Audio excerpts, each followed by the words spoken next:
Hey, Cortavius here. I've been sitting on this Titan event. Normally, I put that video out right away. I know the other CCs already did. Hey, here's the Titan event. Here's the milestones. Here's what you should do. I sat there for a couple days. Man, I didn't know what I wanted to do. I could just see sitting this whole thing out. I could see going for it. I was like, probably shouldn't just jump on a video and just get it out right away so it's timely when I don't know what I would recommend. So I've come to a thought process, and I thought it was time to get on the video and put out there, because I think I have some valid thoughts here that I haven't seen really others talk about as much on what I would think about here. So let's get into the Titan event. There is 3 souls available here. You can get the 1-star, 3-star, or 5-star at the 1, 3, and 5 milestones. And you get 2 relics at the 2-star and the 4-star. So that's the stuff you've seen already. I look at the points breakdown on these. For milestone 3, it takes 34% of the points. That's not bad.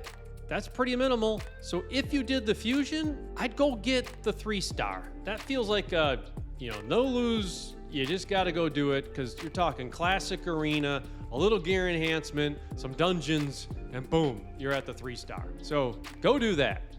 If you didn't do the fusion, then let's talk about the milestone 4 relic and whether you're still in this thing. But if you did the fusion, you got to get the 3-star. That's a low investment level. If we get to the 4-star, the 4-star has the Gilded Pinion available in it. So let's go take a look at the Gilded Pinion and see if that's worth doing at the 4-star. I was on my way over to look at that Gilded Pinion though, and I came across the index and saw Narma here, and it just occurred to me, if you click the link in the description below, you can get Narma on a brand new account, day 1, out right at the start, and you also get the best epic in the game, Uugo, Mausoleum Mage, and Anax as you progress. Enter the Demonslayer code, and you can actually add the fusion we're talking about right at the start as well. So, great way to start and raid. All you got to do is follow 4 steps. Step 1, log out of Play on PC and uninstall. Step 2, click the link in the description and register with a brand new email. Step 3, launch raid, complete the tutorial. Step 4, go to your inbox. Narma's sitting there. Enter that code, and you get the fusion as well, and you're off to the races. All right, now let's go look at that relic. So if we look at the relic crafting, so the Gilded Pin, it comes with HP, speed, and resistance. Those are some pretty good stats to get. And I think you can just see wearer also receives less damage for each turn on the skill down on their skills. Now remember, this is what you're looking at is the 6-star Ascended. Personally, I would never take this relic to a 6-star. There's better ones out there. But if you take it to like a 3-star and upgrade it, or maybe in a 4-star, you can get 3 to 6 speed, pretty reasonable investment level. So you're talking 6 speed added to a champ plus HP and resistance. That's pretty decent. And if you have different skills on cooldown and you've done your attacks in an arena, but you didn't kill them, so now they're coming back at you. Or you're in PvE, you went first, and you've now taken your rounds, and you're gonna have to take some hits. You're probably talking a 5 to 10% damage reduction with those, with a slight amount of upgrades. If I take 2 or 3 of these upgrades, assuming you're not gonna make it to the last 2, you're talking 5 to 10% reduction depending on how many skills you have. That's pretty decent if you put that in combination with the masteries you're gonna have, the stats you have, the blessings you have, the gear you have. It's just rounding out the protection that your champ has. So you get some more stats and you get some protection and less damage. It's a pretty decent relic, I'd say. So if I think about what Plarium did in this thing, some have complained that they've said, whoops, wrong bit. They've complained that, hey, we didn't get the 4-star soul for this champ, which you could really use on this champ. If I try and defend Plarium, which I know is always dangerous in a video, and I think about what they did here, well, you know what? Instead of getting 5 milestones with 5, different awakening levels, and people who didn't do the fusion going, well, this thing's a waste for me. In hindsight, in defense, they did put in 1, 3, and 5 milestones for the champ, and they put in 2 relics. So it gives something for people who didn't do the fusion to be able to go after, because there's a couple relics for them to do, or it gives people a choice on which level to go for. So I can honestly see that that's not a bad thing. Now, what's a little messed up with this one is this particular champ doesn't really need the 5-star as much as he needs the 4-star. So I would have rather have seen them put the 4th-star soul here for the champ and had milestone 5 be a really good epic or relic. So give me one of those Cat's Gaze type relics in the 5-star. That's what I'd rather see. So I'd be more excited to go for that 5th star or for that 5th milestone. That's what I'd rather see. But, you know, if they do that, people would complain that, oh, you can't even get the 5-star, why bother? But I think actually the smart people would be like, ooh, I'd rather have the 4-star anyway, and now let me go after that relic. I think they would have made a better event, but they didn't do that. So we don't have that choice available to us. So it's really, you're gonna go, hey, it's 3 or 5-star or bust here as the choice. So once again, if you did the fusion, go for the milestone 3, no brainer, you gotta get that. If you didn't do the fusion or you're still thinking about moving ahead, I think the 4th star milestone for only 57% of the points, where you could skip all the souls and all the shards and just do all the other type of events and get the 4 stars, a reasonable investment. When you get to milestone 5 now you're talking 86% of the points. To get 86% of the points, that means you're skipping one of the 2 shards and soulstone that is likely in some hero's path partway through this thing. You're gonna be able to skip one of those 3. Everything else you're gonna have to do. So it's an all-in. You know, it's basically a more than a fusion level of effort. I think these Titan Paths are harder than fusions. You are doing more events than a fusion to get these things done. So that's a tougher level of investment for sure.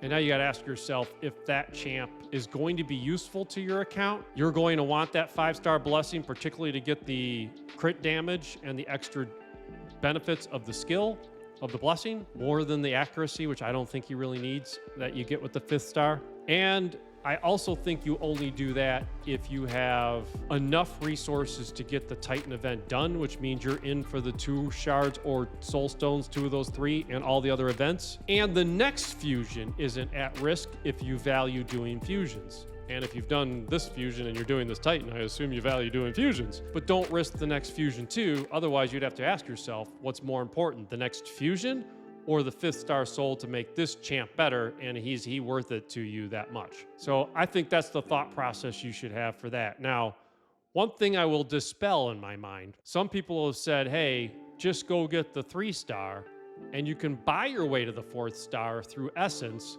and not spend all the resources to get to that 5th star. Sounded good to me, and I even thought it. Then I looked at it and said, you know, sitting in the soul shop right now, I've got Artak at 4-star available for me to buy. That's 300 Immortal Essence. And I asked myself, wait a minute, I don't know that I'm buying Artak at 300. Artak's a far better champ. Would I recommend putting 300 silver essence into the fusion? I wouldn't do it. I'd ask you, how many champions do you have with less than 4 stars awakened that you would rather awaken before him? Because if you have Armands, Fabian, Siphi, Duchess, Artak, Wukong, Thor, Newt, Marius, I could go on. Uugo even. I'll take epics. They're cheaper. But if you have a lot of those legendaries that would be better to your account to be awakened, it only takes you only have to get to like 1 or 2 or 3 of those that you have at less than 4 stars to say, I'd rather invest in them, that you tell yourself, well then, how long is it going to take you to get 300 silver essence? That takes a lot of time. It's a lot of investment to build to 300 silver essence. So I don't see that he ever makes the cut.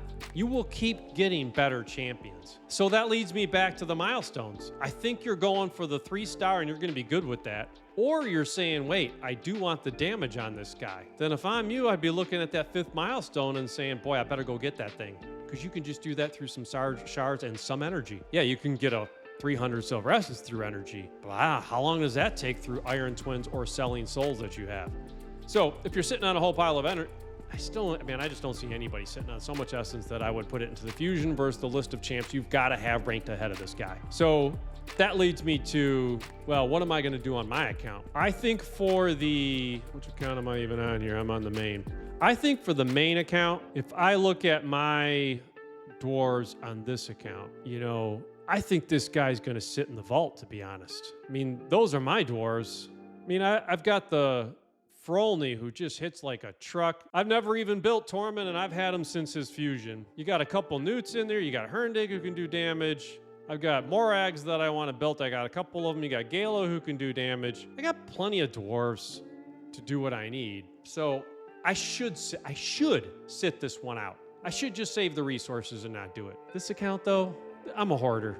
This account has piles of resources. Look at the gems up there. I mean, those are the shards. I got piles of resources, so it's really a time thing for me.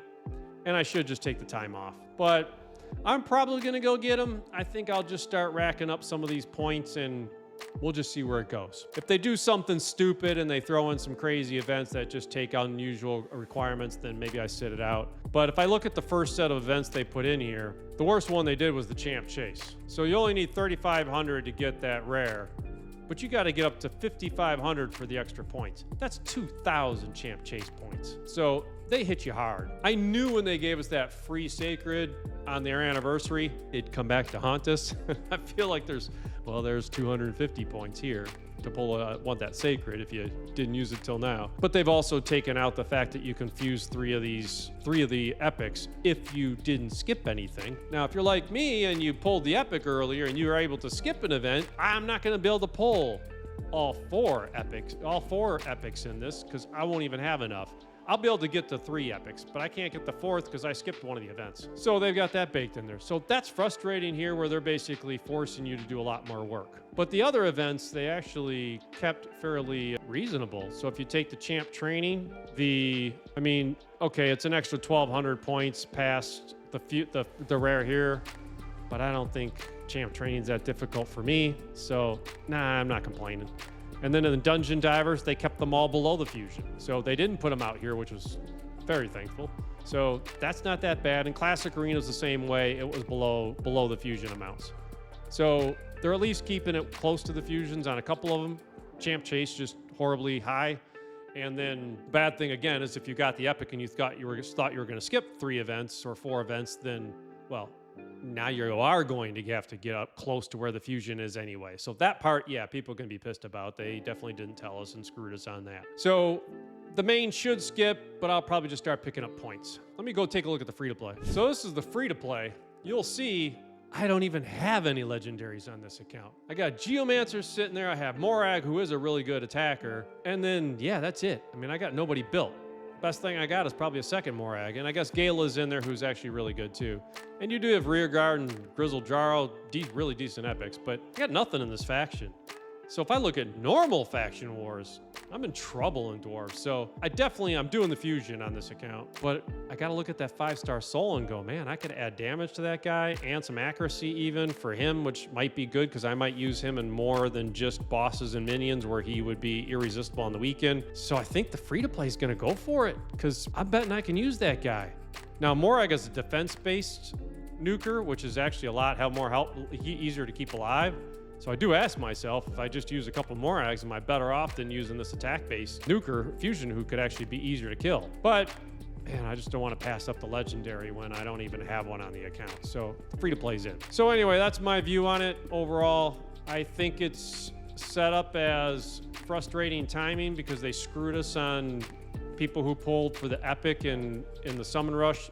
Be pissed about that, that's fair. I think the structure of having 2 relics stuck in here instead of the champ milestones, I don't actually think that's a bad thing, although I just wish they would they would make it more compelling by giving us the right souls for the right champs that we're building here and give us better things in the 5th milestone if the champ really doesn't need that 5th blessing. So that would be helpful. I think, as I said, if I'm you, I plan about what the next fusion is, what level of resources you have, and I gave you my thought process on the 2. So that's it. Hope it was helpful. Hope it was worth the delay, and hope you enjoyed it. If so, please like and subscribe. Thanks.